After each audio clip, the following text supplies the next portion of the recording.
What transforms an ordinary man into an extraordinary hero? Is it training, instinct, or simply the refusal to surrender when everything depends on you? On the 7th of December, year 1941, while most Americans were enjoying their Sunday morning breakfast, a young man named Doris Miller was at work in the galley of the battleship USS West Virginia, anchored at Pearl Harbor. Within hours, this quiet mess attendant from Waco, Texas, would be carrying wounded sailors through smoke and fire, and then, against all odds, manning an anti-aircraft gun he had never been trained to use. This is the story of how a man known only as the Cook became one of the most unlikely and enduring heroes of World War II.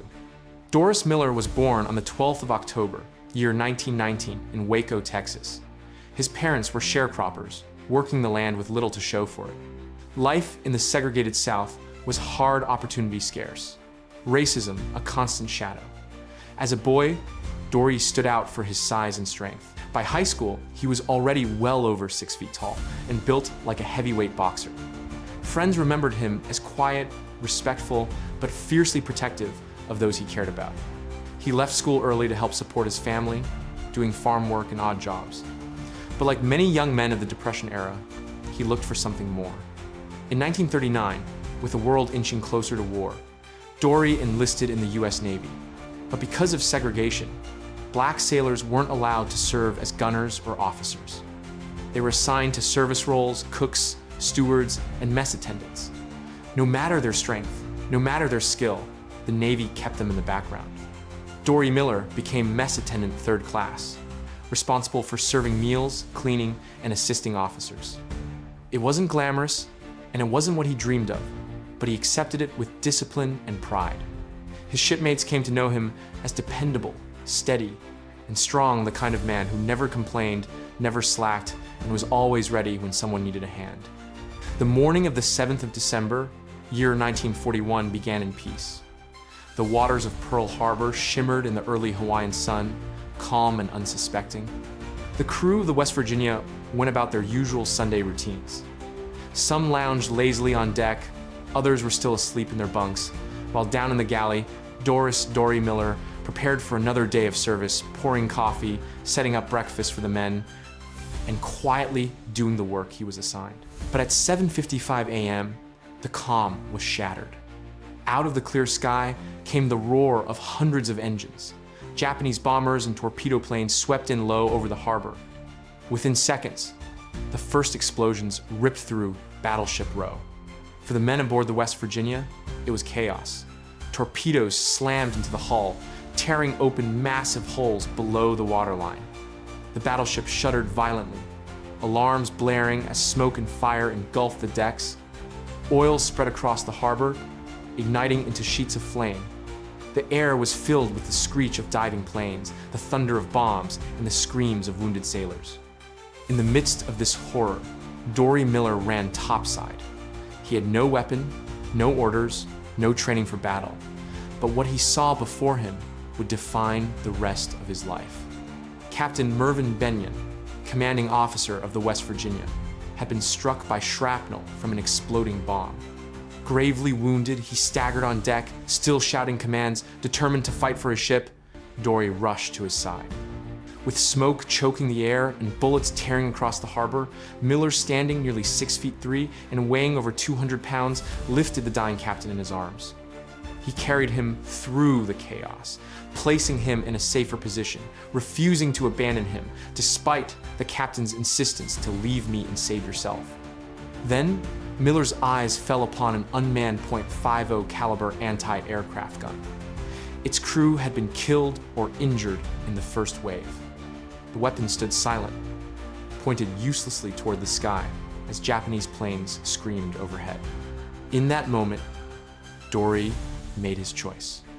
He climbed into the gunner's nest, his massive hands wrapped around the grips, his finger on the trigger. He had never been trained. Black sailors weren't taught how to operate such weapons. But instinct and determination guided him. He remembered fragments of drills he had overheard, small details picked up while watching others. That would have to be enough. He squeezed the trigger. The gun erupted with a deafening roar, tracer fire streaking upward. At first, His aim was shaky, his arms trembling with fear and adrenaline, but then he steadied. He adjusted, tracked a low-flying bomber, and fired. Witnesses later swore they saw a Japanese plane burst into flames under his fire, plunging into the harbor. Dorie kept firing. Plane after plane dove toward the harbor, and he answered them with defiance. His shoulders burned, his ears rang, and smoke stung his eyes. He fired until the ammunition belt ran dry. Another sailor brought more rounds, and Miller kept going, fighting with the tenacity of a man who refused to stand by while his brothers died around him. All the while, torpedoes and bombs tore through the fleet. The Arizona exploded in a cataclysmic blast that shook the harbor. The Oklahoma capsized, trapping hundreds of men inside. Fires raged aboard the California and the Nevada. But in West Virginia, Dorie Miller, once dismissed as just a cook, was turning the tide for his shipmates. For nearly 15 minutes, he fought, firing until he had no more ammunition. When the last belt clattered empty, he did not stop. He rushed to aid the wounded, dragging sailors from the flames, carrying them across the deck with the same strength that had once been used on Texas farmland. When the attack finally ended nearly 2 hours later, the harbor was a graveyard. More than 2,400 Americans lay dead. Battleships burned and smoldered.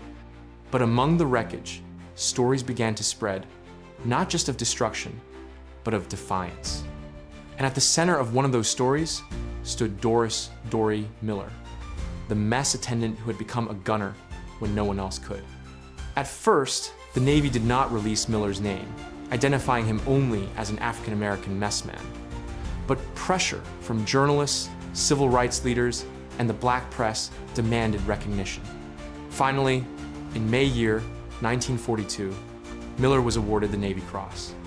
Admiral Chester Nimitz himself presented it, declaring, "This marks the first time in this conflict that such high tribute has been made in the Pacific Fleet to a member of his race." For African Americans across the country, Miller became a symbol not just of courage, but of the fight for equality. In a segregated military, his actions proved what many already knew. Bravery knows no color, and sacrifice respects no boundaries. But Dorie Miller wasn't finished. He returned to duty, continuing his service quietly. He never boasted of his actions at Pearl Harbor. When reporters pressed him, he would simply say, "I just pulled the trigger." In 1943, Miller was assigned to the escort carrier USS Liscombe Bay. On the 24th of November, while supporting operations in the Pacific, the ship was struck by a Japanese torpedo. The explosion ripped through the vessel, detonating its bomb magazine. The ship sank within minutes. Of the more than 900 men aboard, over 600, including Dorie Miller, were lost. He was just 24 years old. Dorie Miller's story endures because it reveals a timeless truth. Heroism often comes from the most unexpected places. He was not trained for combat, he was not expected to fight, but in the darkest moment, he rose above circumstance, prejudice, and fear to defend his ship and his brothers. In later years, his name was given to schools, streets, and even Navy ships. In year 2020, the Navy announced that a new aircraft carrier, USS Doris Miller, would be built in his honor, the first carrier ever named for an enlisted sailor and an African American. His story is not just about Pearl Harbor. It is about every person who's been underestimated, overlooked, or dismissed, yet still holds the power to rise in the moment of crisis. Dorie Miller reminds us that courage is not the absence of fear, nor is it granted by rank or training. Courage is the decision to act when everything seems lost. On the 7th of December, year 1941, Miller began his morning serving breakfast. By the end of it, he was serving his country in a way no one could have predicted. And so the question remains for all of us. When your moment comes, when life demands more than you ever thought you could give, will you remain who you were, or rise to who you were meant to be? Remember the cook from Texas. Remember Dorie Miller, the man who picked up a gun when the world was on fire and showed us all what true heroism looks like.